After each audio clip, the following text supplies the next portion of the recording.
कि हम ऐसे टाइम के बारे में बात कर रहे थे जब आपको लंबी लाइन में खड़े होके एक एसटीडी टेलीफोन बूथ से घर वापस करने के लिए लिमिटेड एक्सेस मिलता था। तो चिट्ठियां लिखना, writing letters was the only way to to get a message back home. आजकल कौन मानेगा। और दूसरी तरफ mobile phones were blocked in Jammu and Kashmir, तो बहुत यहाँ पे कॉम्प्लिकेशंस थी। And you know, as our audience is appreciating it, saying Binu says just being on those heights is difficult. Fighting from those on those peaks would have been 1,000 times difficult. 1,000 salutes to both of you. Lekin I want to ask, did you write letters to Shikha, your newly married wife, or क्या लिखा आपने जब आपने लिखा? Did you say फिकर मत करो मैं वापस आऊंगा, or were you honest in saying मुझे नहीं मालूम? So last letter, so उससे जब when we are going for Tololing, then the situation was very clear that we may not come back. उस लेटर में मैंने लिखा था कि शायद मैं वापस नहीं आ पाऊं, बिकॉज जिस मिशन के लिए हम जा रहे हैं बहुत डिफिकल्ट है, और हमने डिसाइड किया है कि इस मिशन को हम जीत के रहेंगे, और नहीं जीतेंगे तो हम वापस नहीं आएंगे। तो हो सकता है मैं वापस नहीं आऊं, बट आप इस कुर्बानी का, इसका कभी अफसोस नहीं करना, इस सेक्रीफाइस का, बिकॉज नेशन के लिए ना किसी को कुर्बानी देनी है। And I am happy that I am the one जिसको ये प्रिविलेज मिला, जिसको ये ऑनर मिला है। हर किसी की डेथ तो रोड पे भी हो सकती है, बट एक बहुत बड़ी बात है कि आप एक ऐसे मकसद के लिए अपनी जान देने जा रहे हैं, अपनी लाइफ जो एक आपसे ऊपर है, सोसाइटी से ऊपर, एक नेशन के लिए है। सो और मैंने कहा कि शायद मैं नहीं आ पाऊंगा, आप पेरेंट्स का ध्यान रखना, अपना ध्यान रखना, और हमेशा इस बात पे फख्र करना कि आपके हस्बैंड एक ऐसे मिशन के लिए गया था जो कि हम अपने इंडिविजुअल चीजों के लिए बहुत ऊपर है। लेकिन ये लेटर शिखा को पोस्ट नहीं किया था, ये लेटर उस बॉक्स में रखा जाता है, और वो बॉक्स बंद कर दिया जाता है, और उसमें लिखा होता है उसके ऊपर, to be given to Shikha Saxena if officer does not come back. So दो चीजें हैं, बॉक्स में बंद हो जाता है, अगर आप लड़ाई से जीत के वापस आए तो आप उस लेटर को फाड़ देते हैं in terms of and celebrating the success that I am back in case that officer does not come back, right? Vijayan Thapa never came back, Major Acharya never came back. उनके वो letter उनकी death के बाद पहुंचे। और जब आप letter लिख रहे होते हैं तो पहला सेंटेंस यही होता है कि जब आपको लेटर मिलेगा तब मैं इस दुनिया में नहीं होऊंगा। उस इमोशन को डील करना, that you are sitting here and writing कि जब तुम्हें लेटर मिलेगा मैं इस दुनिया में नहीं होऊंगा, so you are prepared for your death.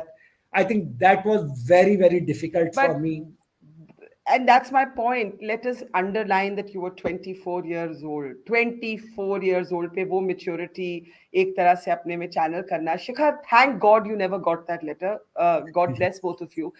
लेकिन जब वो चिट्ठी आती थी तो दिल में वो एक anxiety की वो वाली चिट्ठी ना आए, वो वाली चिट्ठी ना आए। How how do you and you didn't come from a Fauji background till you married Captain Akhilesh, right? So you weren't born into this culture that no one can be ever ready for the fact that someone they love may die. तो क्या आप अपनी fear को कैसे, अपने डर को कैसे मैनेज करती थी? बरखा, उस समय सिचुएशन बहुत खराब थी, और जहाँ मैं थी, मतलब देहरादून के बहुत सारे लोग फौज में हैं। तो जब मेजर गुप्ता की डेथ हुई और वो आए, पूरा देहरादून इट वाज मॉर्न, और सारे पूरे शहर एक जगह इकट्ठा था जब उनकी बॉडी आई। तो इट वाज वेरी डिफिकल्ट, और हर समय यही लगता था कि ये क्षण मेरी जिंदगी में कभी भी आ सकता है। When I looked at the Rashri, I thought कि it may happen to any time to me also.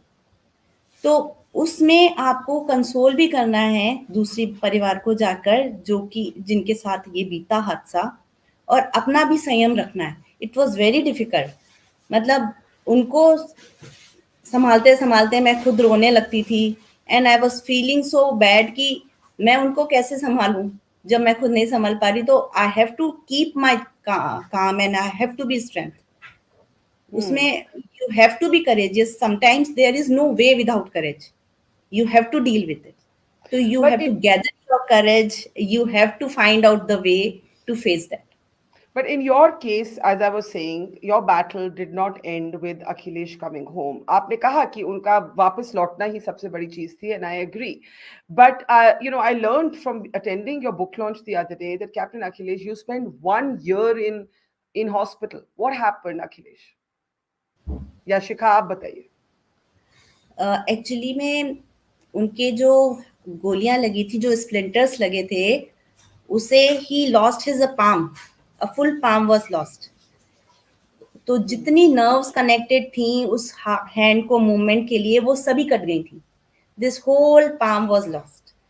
तो ये सारा रीबिल्ड किया है डॉक्टर्स ने, जो बेस हॉस्पिटल के डॉक्टर सिद्दर, उन्होंने रीबिल्ड किया.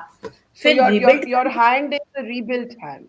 Yeah, Yes. you can still see it's not, obviously it will come up to a level, so you can see this entire thing is still तो some part of it. that is rebuilt. After rebuilding, still there was not a movement. Yeah. So they again put and rebuilt the nerves. They connected the nerves also. तो उस सारे process में, और फिर एक operation होने के बाद वो हील अप होता है, फिर उसको प्रोसेस में आता है, वो सारे प्रोसेस में 1 साल लग गया था. फिर उसके बाद फिजियोथेरेपी भी चली. तो he was posted to area headquarters because of the physiotherapy.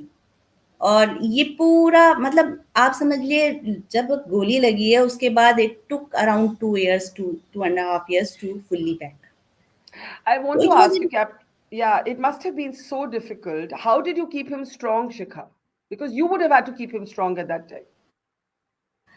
Sometime he used to lose his cool, frustrate हो जाता था, गुस्सा भी करता था, and I was the only one to bear everything. But I was knowing he has suffered a lot. उस situation में कोई, मतलब अगर कोई उस सिचुएशन से निकलेगा तो कोई वैसे भी he can lose his cool. तो मुझे लगता था कि I have to be stable, I have to give comfort to him each and every way, कैसे भी करके. तो वो मेरे दिमाग में हमेशा रहा कि he has done his bit, now it's my turn to do my. Captain Saxena, you eventually left the army and you became a part of the corporate sector. Was that very difficult? Was it a very difficult adjustment? It was difficult because since my childhood, I have seen only one dream, that I wanted to be being in army, have that uniform, serve for my country. And that was driving me so much, right? After 12th, initially, I did not get through NDA in my first attempt. So I joined Delhi College of Engineering, right? That's a very prestigious college, and my parents, everyone was very happy. But in my second attempt, I got through NDA with very good merit. And that day I got it, I decided that I will leave this college, right? Now everyone was telling me, nahi, don't go, yeah. This is one of the best college in India. But my priority was clear, right? This is my dream.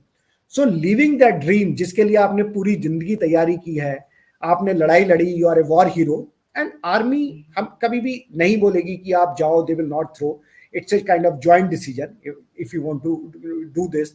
But I decided that मैंने लड़ाई लड़ी है. This is the best I could do. Because of my medical injury, I cannot go to the front.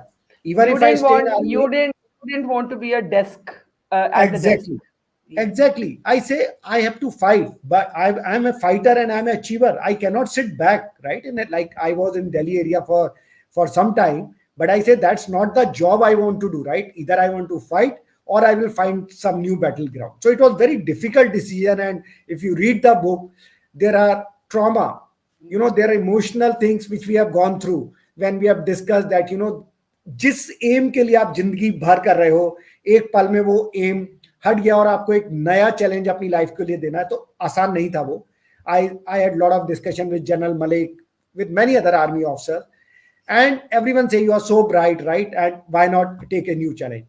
And in fact, I decided that I will not take any job because whatever, I'm a war hero and whatever I did for my country, इसका मतलब मैं उसका मोल मांग रहा हूं जो मैंने किया. और मुझे कई जॉब ऑफर हुए जो उन लोगों ने मुझे किए थे कि आप being a war hero. I refused. I prepared, got through some of the best MBA colleges, and then I decided to join FMS Delhi because Delhi में मेरा अभी भी इलाज चल रहा था. हॉस्पिटल के बेड पे बैठ के मैंने तैयारी की, शिखा मेरे साथ थी, हम दोनों ने मिलके उसकी तैयारी की, and I think I could get through some of the top MBA colleges.